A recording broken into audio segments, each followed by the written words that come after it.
Potongwarara mukomana weempowerment ari kuzivikanwa panguva ino kunzi aiwa ari kufamba neprojekti empowerment zvakanyanyisa. Recently takamuona ari kuchipinge achiya panguva ino achiti ndatumwa nemutungamiri wenyika President Emmerson Mnangagwa panguva ino achidhisha out aiwa dzinova dziri dzimari dzakareba kwazvo. Panguva ino taona kuti Tungwarara achistopewa his elevation into the Central Committee uye achireplya kuna vakomana vese varoda kubloka empowerment. Panguva ino achitaura mashoko ekuti I am unstoppable, mungazama kuda zvikuita zviro zvamunoda kuita but inini hamundikwanisi.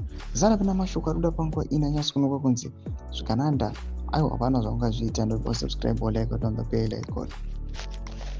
Tivina muzimu ai mabuda nyika muchinzi watch Tungwarara declares he is unstoppable.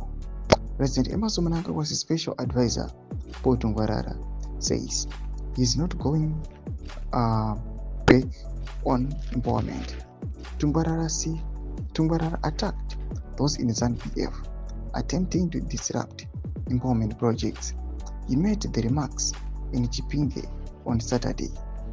In quotes, Manicaland province will never be the same again. Ndo mashoko anobuda in the video.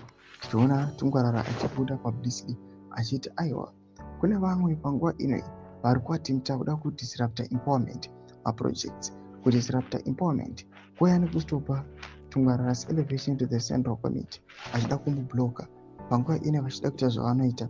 But panguva ino Tungwarara ari kuya achiti aiwa Manicaland province will never be the same. Hazvirambi zvakadaro. Tungwarara ari panguva ino yasikubuda pachena kuti aiwa anytime he can be elevated at the Central Committee ochiita zvanyatsokuda kuita achiendera mberi nenhau dzeempowerment as the special advisor to the president. Mashoko ari kubuda panguva ino potidze mafunguro enyu muri kudii pamusoro pechitiko ichi. Pinda comment section medu muzofunguro enyu.